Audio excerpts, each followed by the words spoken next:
Assalamualaikum warahmatullahi wabarakatuh. Saya Raihan Maulana Yusuf. NPM saya 202511160005. Fakultas Hukum Ubara Jaya. Kali ini saya akan menjelaskan materi tentang sistem hukum. Sistem hukum berasal dari bahasa Yunani, yaitu sistema, yang berarti satu kesatuan yang tersusun dari sekian banyak bagian. Merupakan pengorganisasian dari bagian-bagian yang saling berhubungan dan saling menggantungkan diri dari satu diri yang lain, serta membentuk satu kesatuan. Menurut Subekti, sistem adalah satu susunan atau tatanan yang teratur, suatu keseluruhan yang terdiri dari bagian-bagian yang berkaitan satu sama lain, tersusun menurut satu rencana atau pola untuk mencapai suatu tujuan. Sistem hukum atau legal system, menurut bahasa, adalah satu kesatuan hukum yang tersusun dari unsur-unsur, yaitu struktur, substansi, dan kultur hukum. Itu merupakan kesatuan utuh dari tatanan-tatanan yang terdiri dari bagian-bagian atau unsur-unsur yang saling berhubungan dan berkaitan secara erat, bersifat menyeluruh dan berstruktur, di mana keseluruhan komponen-komponen yang bekerja sama dalam hubungan fungsional, mengandung asas-asas yang menjadi pedoman pembentuknya. Yaitu ada macam-macam sistem hukum. Yaitu ada 4 macam sistem hukum yang akan saya sebutkan. Yang pertama ada sistem hukum Eropa kontinental, yang kedua ada sistem hukum Anglo-Saxon, yang ketiga sistem hukum adat, yang keempat ada sistem hukum Islam. Pertama, sistem hukum Eropa kontinental, yaitu berkembang di negara-negara Eropa daratan dikenal sebagai istilah civil law.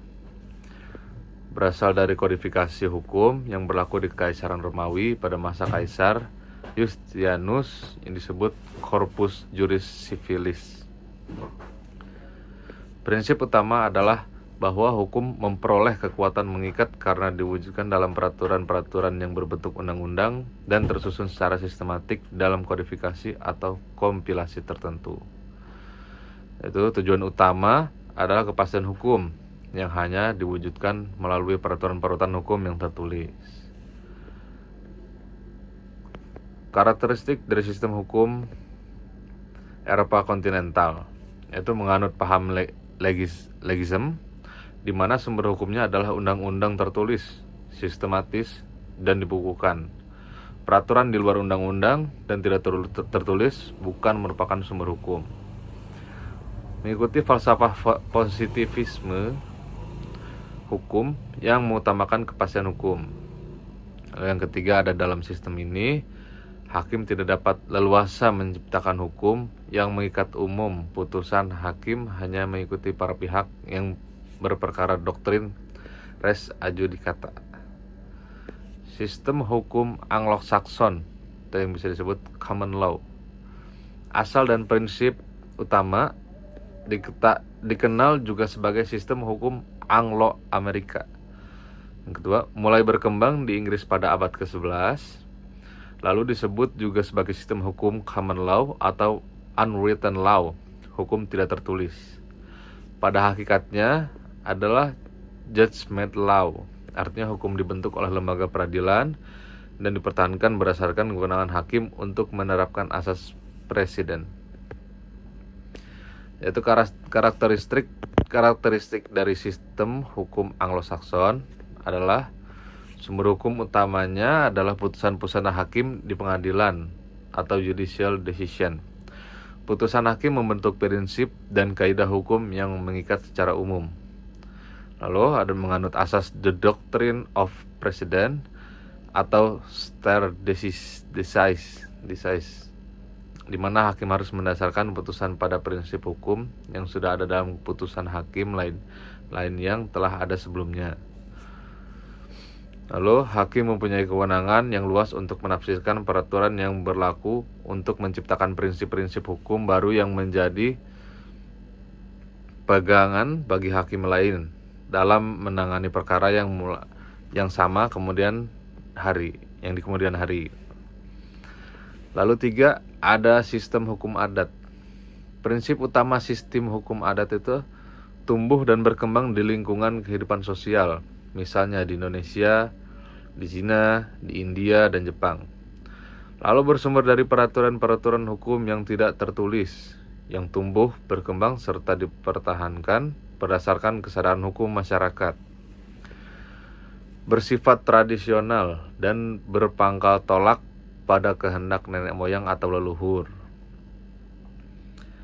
Bersifat elastis karena dapat berubah tergantung pada pengaruh kejadian dalam kehidupan bermasyarakat. Istilah hukum adat di Indonesia awalnya disebut adat treh oleh Christian Snoeck-Hoornrijk. Lalu pembagian hukum adat itu ada 3. Hukum yang pertama, hukum adat mengenai tata susunan rakyat, yaitu mengatur susunan dan ketertiban persekutuan hukum. Yang kedua ada hukum adat mengenai warta atau hukum warga, yaitu terdiri dari hukum pertalian, sanak, hukum tanah, dan hukum perhutangan. Nah, yang ketiga ada hukum adat mengenai delik, hukum pidana, memuat peraturan tentang berbagai delik dan reaksi masyarakat terhadap pelanggaran hukum pidana. Dan yang keempat, ini sistem hukum Islam. Prinsip utama sistem hukum Islam yaitu mulai dianut oleh masyarakat Arab sebagai awal penyebaran agama Islam, kemudian berkembang di negara-negara lain. Di beberapa negara Asia dan Afrika, perkembangannya sesuai dengan pembentukan negara yang berasaskan ajaran agama Islam yang mempengaruhi penyelenggaraan pemerintahan dan negara. Itu negara yang menganut asas hukum Islam melaksanakan peraturan hukumnya yang dibuat berdasarkan peraturan perundang-undangan negara dan tidak bertentangan dengan ajaran Islam. Sumber hukum Islam itu yang pertama ada dari Al-Quran, kitab suci yang diwahyukan oleh Allah Subhanahu wa taala kepada Nabi Muhammad SAW. Kedua, sunnah Nabi, cara hidup Nabi Muhammad SAW, yang salah satunya adalah perkataan, perbuatan, dan perizinannya. Yang ketiga ada ijma. Ijma itu kesepakatan para ulama besar tentang suatu persoalan hukum. Lalu ada yang keempat, ada qiyas. Itu adalah analogi dalam persoalan hukum, yaitu memindahkan hukum suatu masalah yang sudah ada kekuatannya ke masalah yang baru untuk memiliki unsur kesamaan. Yaitu pembagian hukum Islam menurut fikih. Pertama ada hukum ibadah, ketentuan berisi cara-cara menjalankan peribadatan kepada Allah, yaitu pertama ada sholat, ada puasa, ada zakat, ada haji. Lalu yang kedua ada hukum muamalah, tata tertib hukum dan peraturan mengenai hubungan antar manusia dalam bidang jual beli, sewa menyewa, perburuhan, hukum tanah, perikatan, dan hubungan ekonomi syariah pada umumnya. Hukum jinayah, hukum pidana yang meliputi tindak kejahatan seperti pembunuhan, pencurian, perampokan, perzinahan, peminum khamar, dan tuduhan perzinahan. Itu masuk ke dalam pembagian hukum Islam. Lalu saya akan menjelaskan materi selanjutnya, yaitu hukum tata negara.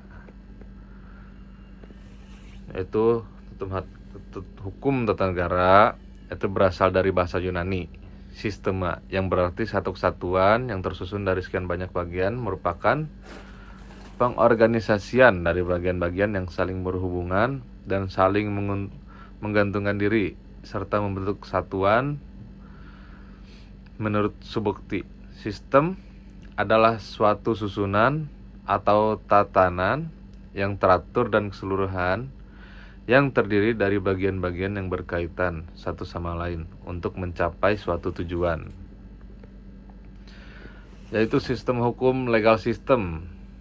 Itu adalah satu kesatuan hukum yang tersusun dari unsur-unsur, yaitu pertama ada struktur, ada substansi, dan kultur hukum. Itu merupakan kesatuan utuh dari tatanan-tatanan yang bagian-bagiannya saling berhubungan dan berkaitan secara erat. Sistem hukum bersifat menyeluruh dan berstruktur, di mana komponen-komponennya bekerja sama dalam hubungan fungsional. Oke, selanjutnya saya akan menjelaskan tentang materi hukum tata negara. Yang pertama, pengertian hukum tata negara yang bersumber dari Logeman. Hukum tata negara adalah hukum yang mengatur organisasi negara. Yang kedua, ada dari Van der Pot, yaitu hukum tata negara adalah aturan-aturan yang menentukan badan-badan mana yang merupakan pemegang kekuasaan negara, bagaimana terbentuknya susunan, wewenang, dan hubungan antar satu sama lain. Yang ketiga ada Utrecht. Hukum tata negara adalah hukum yang mengatur organisasi negara. Nah, jadi dari Logeman dan Utrecht ini mereka menyimpulkan bahwa hukum tata negara adalah hukum yang mengatur organisasi negara. Jadi kesimpulan dari hukum tata negara adalah kumpulan peraturan hukum yang mengatur organisasi negara, hubungan antar alat perlengkapan negara, wewenang, hak dan kewajiban masing-masing alat perlengkapan negara, serta hubungan antar negara dan bagian-bagiannya. Yaitu saya akan menjelaskan objek, ruang lingkup, dan istilah hukum tata negara. Yang pertama saya akan menjelaskan tentang objek hukum tata negara, yaitu negara dalam keadaan bergerak in beweging, yaitu organisasi negara dan semua alat perlengkapannya yang sedang menjalankan wewenangnya. Yang kedua, saya akan menjelaskan ruang lingkup HTN atau hukum tata negara, yaitu bentuk negara, kesatuan atau federal, bentuk pemerintahan, monarki, republik, parlementer, presidensial, atau sistem pemerintahan, yaitu hubungan antar lembaga eksekutif dan legislatif. Lalu ada alat perlengkapan negara, yaitu kedudukan, tugas, fungsi, dan wewenang. Dan selanjutnya ada hubungan lembaga negara atau horizontal dan vertikal. Lalu di sini saya akan menjelaskan istilah hukum tata negara. Staatsrecht itu dalam bahasa Belanda yaitu hukum yang mengatur organ-organ negara. Itu ada dua pemahaman di sini. Ada constitutional law, itu Anglo-Saxon, hukum konstitusi, itu droit constitutionnel, itu dia dari Prancis, yang artinya hukum konstitusi. Itu selanjutnya saya akan menjelaskan pembagian hukum tata negara. Kategori yang pertama, menurut jangkauan wilayah, itu jenisnya hukum tata negara umum, dan keterangannya hukum tata negara seluruh negara di dunia perbandingan. Lalu selanjutnya hukum tata negara positif, yaitu hukum tata negara yang berlaku di suatu negara pada saat ini. Misalnya hukum tata negara Indonesia saat ini. Selanjutnya menurut waktu berlakunya. Kalau hukum tata negara positif, yaitu hukum tata negara yang berlaku pada waktu yang sekarang. Kalau hukum tata negara negatif, yaitu hukum tata negara yang pernah berlaku di waktu yang lampau atau sejarah hukum tata negara. Yang keempat, sumber hukum tata negara. Di sini saya akan menjelaskan jenis-jenis sumber hukum tata negara. Itu di sini akan saya jelaskan ada 5 jenis hukum. Yang pertama, peraturan perundang-undangan, yaitu salah satu contohnya dari Undang-Undang Dasar 1945, ketetapan MPR, UU, Perpu, peraturan pemerintahan, Perpres, dan Perda. Kedua, kebiasaan konvensi ketatanegaraan. Aturan yang timbul, terpelihara dan ditaati dalam praktik penyelenggaraan negara, tetapi tidak tertulis. Misal, pidato kenegaraan presiden di depan DPR. Yang ketiga, ada jurisprudensi, yaitu putusan hakim terdahulu yang dijadikan pedoman bagi hakim lain dalam memutuskan perkara jenis. Dan yang keempat, ada traktat, yaitu perjanjian antar negara atau multilateral atau bilateral yang berlaku sebagai sumber hukum formal. Yang kelima, ada doktrin, itu pendapat para ahli hukum yang memiliki pengaruh dalam pengambilan keputusan, terutama dalam peradilan atau pembentukan undang-undang. Nah, di sini ada 1 B, sumber hukum material, yaitu faktor-faktor yang mempengaruhi isi atau materi suatu peraturan, misal ideologi, agama, kesusilaan, politik, ekonomi, dan sejarah. Hubungan hukum tata negara ini akan saya sandingkan dengan ilmu lain. Salah satu contohnya ilmu negara. Itu apa nih hubungan dengan hukum tata negara? Yaitu memberikan dasar teoritis atau konsep-konsep dasar bentuk negara, kedaulatan, dan lain-lain kepada HTN. HTN adalah penerapan atau praktik dari ilmu negara. Jadi di dalam ilmu negara ini, si HTN ini jadi praktik ya. Jadi prakteknya. Lalu di hukum administrasi negara, apa nih hubungannya HTN dan HAN dengan hukum administrasi negara? Yaitu HAN adalah kelanjutan dari hukum tata negara. Jadi hukum tata negara mengatur organisasi, struktur negara, dan organ-organ, sedangkan hukum administrasi negara mengatur fungsi operasionalnya seperti aktivitas administrasi. Lalu dengan ilmu politik, yaitu hukum tata negara memberikan kerangka hukum bagi kegiatan politik, sedangkan ilmu politik mempelajari proses dan dinamika kekuasaan di dalam kerangka tersebut. Jadi di ilmu politik ini, hukum tata negara memberikan kerangka hukum bagi kegiatan politik. Jadi hukum tata negara ini sebagai kerangka dalam ilmu politik.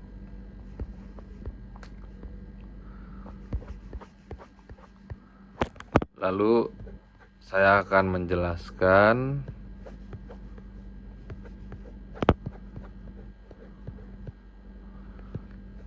hukum administrasi negara atau yang bisa disebut HAN.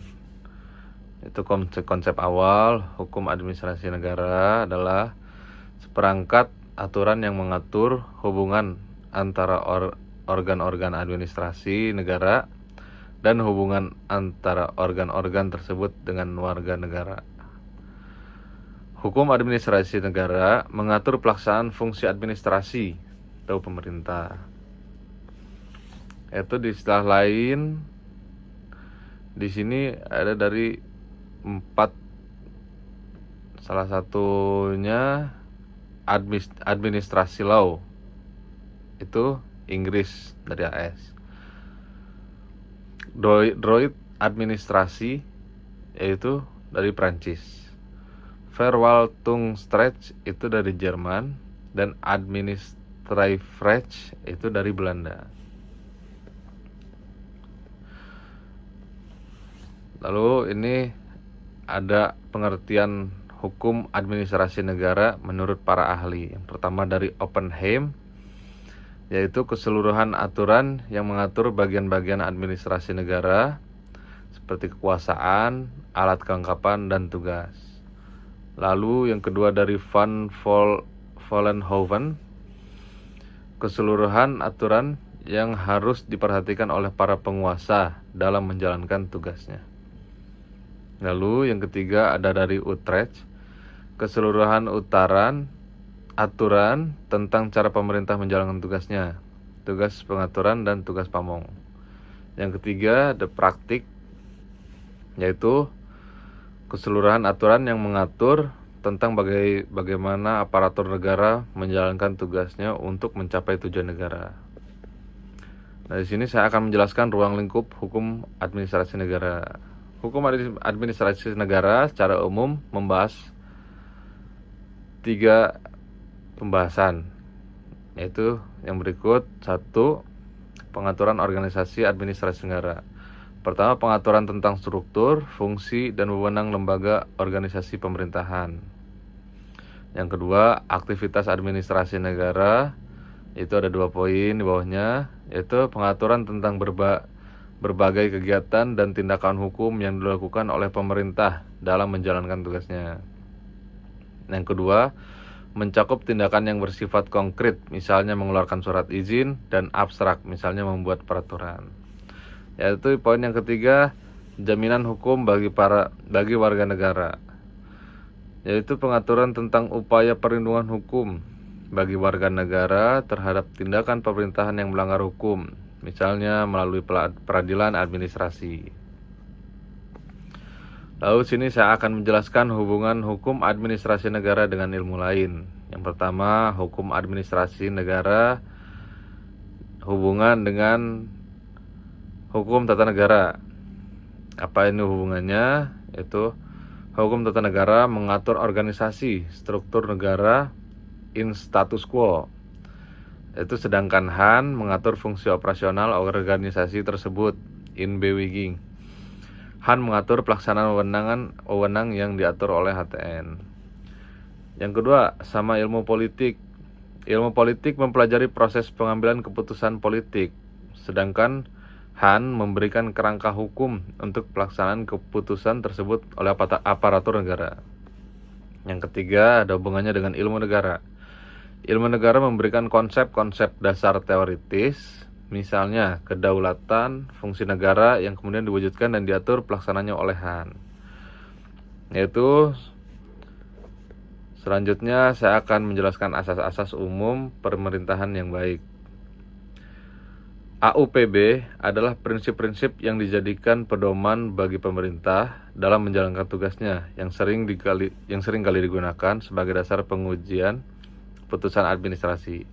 Beberapa AUPB yang penting meliputi: yang pertama ada asas kepastian hukum, yang kedua ada asas keseimbangan, yang ketiga ada asas kecermatan, yang keempat asas motivasi, yang kelima ada asas tidak mencampur adukan wewenang, yang keenam ada asas permainan yang adil, yang ketujuh ada asas kepercayaan yang layak, yang kedelapan ada asas keadilan dan kewajiban, yang kesembilan ada asas larangan penyalahgunaan wewenang, 10 ada asas penyalahgunaan kepentingan umum. Nah, mungkin cukup sekian materi yang saya review hari ini. Semoga bermanfaat dan bisa menjadikan ilmu ini ilmu yang baik. Baik, sekian dari saya. Assalamualaikum warahmatullahi wabarakatuh.